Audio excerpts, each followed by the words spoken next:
Gargi by PN Gargi and sons प्रस्तुत glamour गाथा.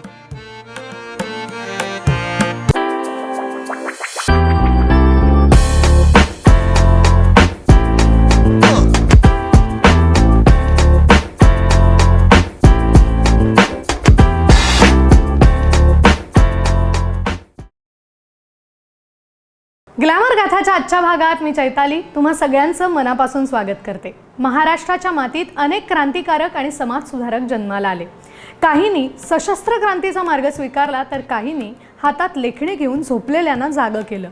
अशाच एका थोर लेखकाने आणि समाजसुधारकाने महाराष्ट्रात जन्म घेतला. शाळेत त्यांचं शिक्षण फक्त 1.5 दिवस झालं. त्या काळात सामाजिक रूढीमुळे त्यांना पहिल्याच दिवशी वर्गाच्या बाहेर बसवण्यात आलं. दुसऱ्या दिवशी मास्तरांनी काही प्रश्न विचारल्यावर उत्तर देता आलं नाही म्हणून मास्तरांनी मारलं आणि ते बरंच काही बोलले. अपमान सहन न झाल्यामुळे ते शाळेतून तडक घरी निघून आले आणि त्याने प्रतिज्ञा केली की मी थांबणार नाही, मी शिक्षण घेऊन दाखवेनच. त्यांच्या एका नातेवाईकाने त्यांना वाचायला शिकवलं. पुढील सगळं शिक्षण त्यांनी स्वतः वाचन करून पूर्ण केलं. परदेशी लोकांनी त्यांच्या मातृभाषेत भाषांतरित करून या महान माणसाचं साहित्य वाचलं. शिक्षणापासून वंचित राहून सुद्धा त्यांनी त्यांच्या जिद्दीच्या जोरावर मराठी भाषेला आणि आपल्या लिखाणाला 7 समुद्रापार पोहोचवलं. अशा या महान व्यक्तीचं नाव म्हणजे तुकाराम भाऊराव साठे, म्हणजेच महाराष्ट्राचे लोकशाहीर अण्णाभाऊ साठे. अण्णाभाऊ साठेंचा जन्म 1 ऑगस्ट 1920 रोजी सांगली जिल्ह्यातील वाटेगाव येथे झाला. 1931 साली पडलेल्या भयंकर दुष्काळामुळे त्यांनी वाटेगाव ते मुंबईत हा प्रवास चालत 6 महिन्यात पूर्ण केला. वयाच्या 11व्या वर्षी मुंबईमध्ये आल्यावर त्यांनी गिरणीत, हॉटेलमध्ये अशी निरनिराळ्या ठिकाणी कामं केली. कदाचित ही कामं करताना त्यांच्या मनात सामाजिक विषमता, परकीय गुलामी या सगळ्याच्या विरोधात लढा देण्याची भावना निर्माण झाली असावी.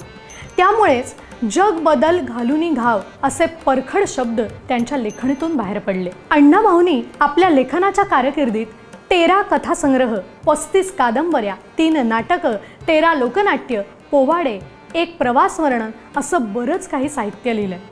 वारणेच्या खोऱ्यात, माकडीचा माळ, गुलाम, चित्रा, वैजयंता, वारणेचा वाघ, कुरूप, रंगा, अहंकार, अग्निदिव्य, तारा ही त्यांच्या काही कथा कादंबऱ्यांची नावं आहेत. त्यांनी लिहिलेल्या 7 कादंबऱ्यांवर आधारित मराठी चित्रपट बनवण्यात आले आहेत. 1943 साली पार्टी या मासिकामध्ये प्रकाशित झालेला स्टालिनग्राडचा पोवाडा थेट रशियापर्यंत जाऊन पोचला. हे लिखाणाचं काम सुरू असताना अण्णाभाऊ सामाजिक आणि राजकीय चळवळीत सुद्धा तितकेच सक्रिय सहभागी होते. ते कम्युनिस्ट विचारसरणीने खूप प्रभावित झाले होते.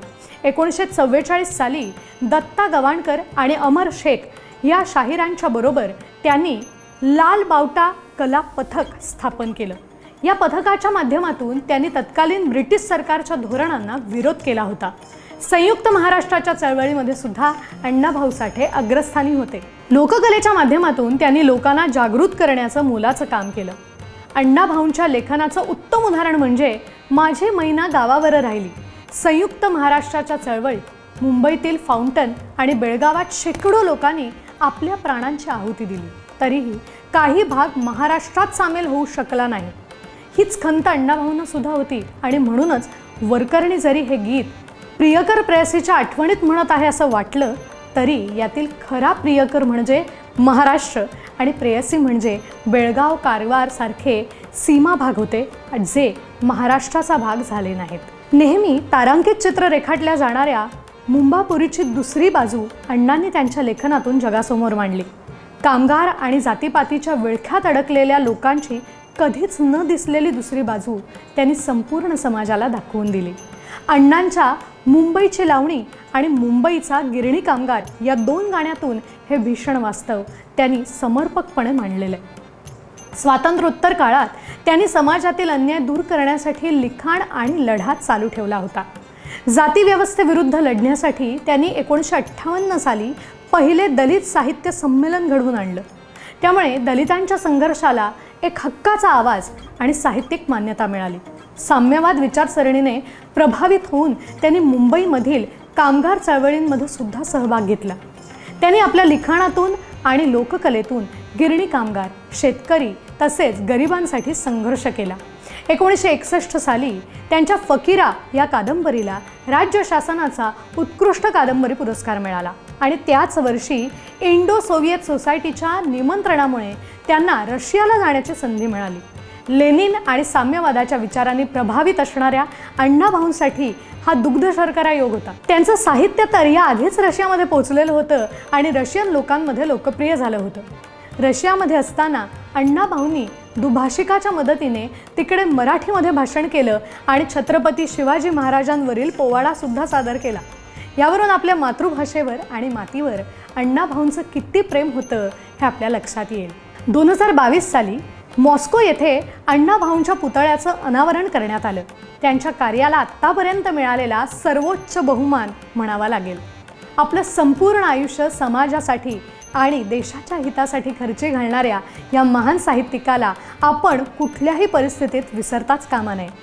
त्यांनी लिहिलेलं साहित्य नवीन पिढीपर्यंत पोहोचवणं हे आपल्या सगळ्यांचं कर्तव्य आहे आणि संपूर्ण महाराष्ट्र या थोर व्यक्तिमत्वाच्या सदैव ऋणात राहील. आजचा हा भाग कसा वाटला हे आम्हाला नक्कीच कळवा. तसंच अण्णाभाऊ साठे यांचं कुठलं साहित्य आपल्याला आवडतं हेही आम्हाला निश्चित कळवा. भेटूया पुढच्या भागात.